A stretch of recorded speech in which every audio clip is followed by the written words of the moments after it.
Okay, whatever. He's from Denmark. All right, but I wanted to bring up this old story. This is from 2016 when he was still running for president. Remember that? Oh, those times.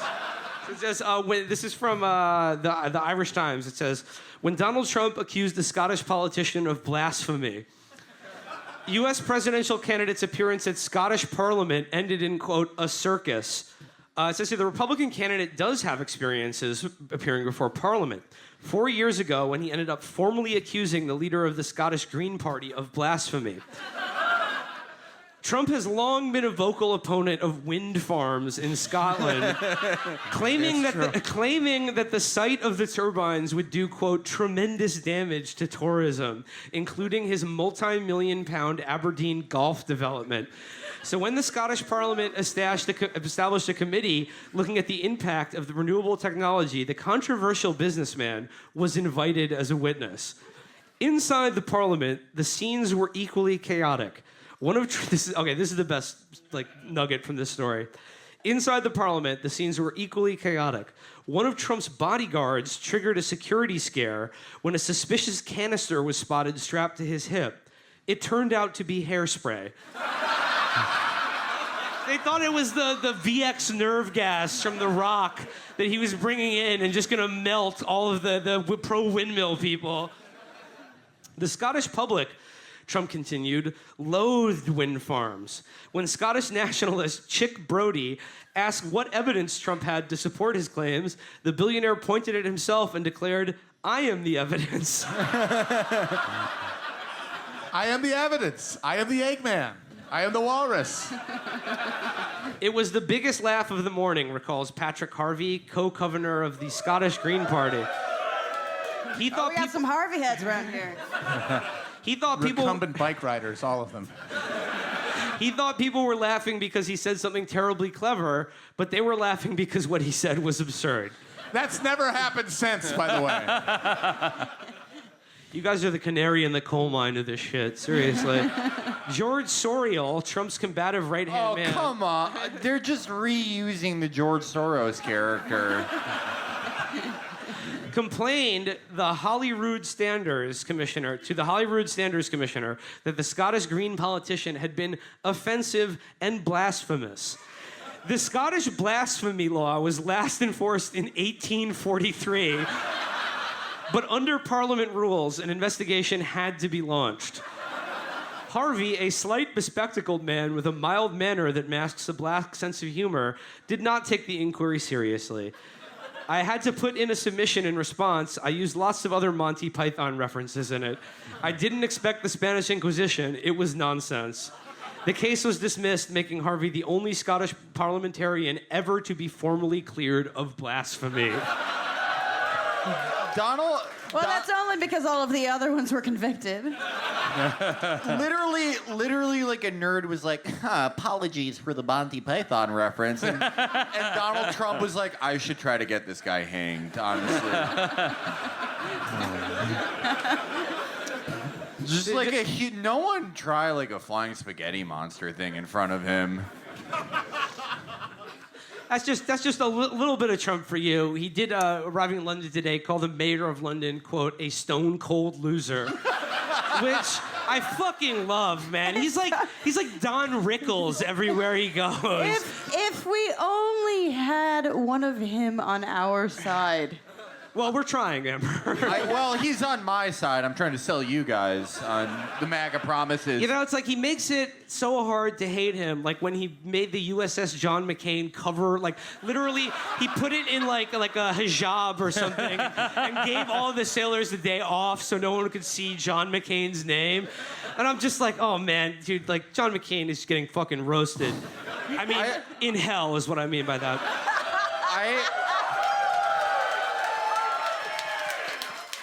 I wake up every day thinking the phrase, "You're very nasty, honey, bye-bye."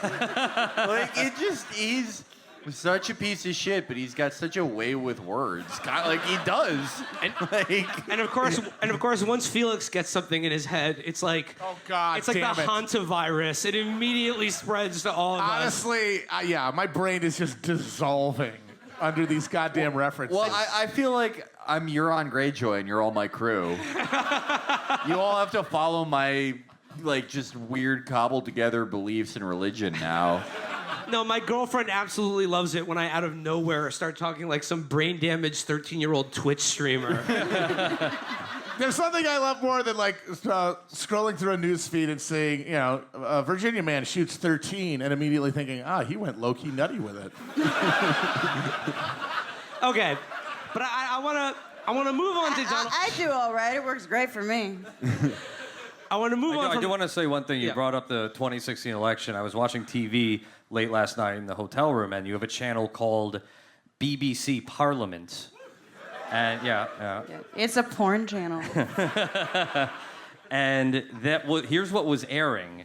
It was the entirety of their 2016 American presidential election coverage, of the election night coverage. Oh my God, that's like when CNN they were runs... showing this graphic, which I'm sure you all saw, of here's how they track the Electoral College votes. It's an image of the Washington Monument and two bar chart bars, one for Hillary, one for Trump, tracking which one tracking where they're Which at. testicle descends the more rapidly. Yeah.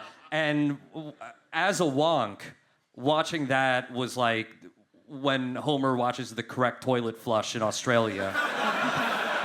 No, bro, they're just replaying the 2016 election results. Yeah. That's fucking like on 9/11 when CNN would just play the footage unedited from that entire morning. Okay, but I want to move on to another guy now, another politician of note, particularly in the UK. And I would like for a second just to slip back into the American vernacular and say that this guy is an absolute cunt. And I don't mean that in like he's like a friend or a good person or a proper cunt. A legend, in other words. I mean, he's a fucking cunt. And the guy I'm talking about, of course, is Nigel Farage. I realized this the other day, and then it occurred to me that there's no way I'm the first person to make this observation, so please let me know if someone else has coined this, but I looked at him and I realized that what he most looks like is a shaved Grinch. Yeah. It's so funny that you have Yanis Varoufakis, who's like literally a tall, bald guy with a huge cock who rides a motorcycle, and there is an electoral body that is supposed to represent all of Europe, and this man who represents all the qualities European men want to have couldn't even fucking make it. And this piece of shit, Nigel, just cruising over. One of the most jarring looking fucking people ever. He looks embalmed. It's like if Pepe stepped through the computer like the girl in the ring. Yeah. He looks like and became a real boy. Just skin like low quality prosciutto you'd get at a fucking airport. And the big cock motorcycle guy, they're like, see you, loser. So this one, I found out about it, and I knew I had to read it and hopefully share it with someone on this tour. And luckily, it's you guys. So I found out Nigel Farage wrote a memoir called Flying Free. And would you believe it that the title does actually refer to the famous incident where he almost died in a small plane accident? So this is Nigel Farage's memoir, and I was like worried going into this, like, is this just going to be some boring cocksucker? But the thing is, he's actually an interesting writer, and by an interesting writer, I mean he tries really hard to be funny, and in doing so reveals so much about himself that he otherwise, like a standard British politician would be way too repressed to even let a fifth of the depravity that's inside of them out. So this is Flying Free by Nigel Farage. I just have to say that, the fact that he lived through that crash really shows that God exists and is a piece of shit. Because think about it. Buddy Holly, Patsy Cline, Stevie Otis Ray Vaughan, Redding. Otis Redding, Ted Stevens. John Denver, and then Nigel Farage. So I'll just begin here from the preface, which sort of sets the tone for the book. Okay, here we go. I am gazing down on one of the most beautiful sights on God's earth. Checkered green turf beneath a pale blue sky. We love it, don't we, folks? There are shiny, smiling faces down there in bright cottons. There are children playing catch. And I am more nervous than I have ever been in my life. Yeah, I think British politicians talking about being excited and delighted by smiling children's faces might make him a little bit nervous. As soon as if you're a British politician, as soon as you type that, your ankle monitor goes off. He goes, I have stood up in front of the European Parliament and lambasted presidents and prime ministers. I have faced hostile crowds and hecklers in front of audiences of millions. Nothing has ever made me as keyed up or as overawed as this. I suppose the childhood ambitions are ultimately the only ones that matter. They are simple, beautiful, and generally deliciously improbable. And it's like, wait a second, what are you talking about? Where are you getting with this fucking rambling anecdote? He goes, the childhood ones linger, and this is the one that has been with me since I was in short trousers. I adjust the headphones. Yeah, fucking So Marcel until he was Proust over 32 here. years old. He goes, I adjust the headphones. I lean forward. Despite the presence of gods all around me, I dare to talk. My interviewer wants to talk about politics. I have far more important things to discuss. For more than a half an hour, he just lets me witter. He even pays me the compliment of insulting my blazer. Soon I have a broad smile on my face. I forget the millions listening around the world. This is the purest pleasure. Finally, what the fuck are you talking about? Here it is. This is the test match special from the Rose Bowl. The gods are Philip Tufnell, Vic Marks, Christopher Martin Jenkins, my polite interviewer Jonathan Agnew, and greatest of all, dour England opener Jeffrey Boycott. The man who stood firm alone for his country against hurricanes Lily, Thompson, Holding, and Cross. I'm reading this, I'm going, are you having a stroke? And then he just gets to, and we are talking about cricket. This is Karl Ove Knausgaard damaged his brain in a plane accident. Wait a minute, is that Jeffrey Boycott of the Irish literal inventor of boycotts? I have no As clue. in, like, monstrous landlords? No. I bet it is. No fucking No, I just clue. think the British No, I name don't think in generator is Europe broken money again. kind of goes down from family to family. I don't think they do that here. So chapter 1 is called Where's Wally? Who or what done it? That seems to be the question on most people's minds when they ask about my life off the political stage. Obviously, detective novel enthusiasts or Where's Wally hounds, they are convinced that somewhere, hidden amongst all those commonplace milling memories and confusing clue, there lurks the answer.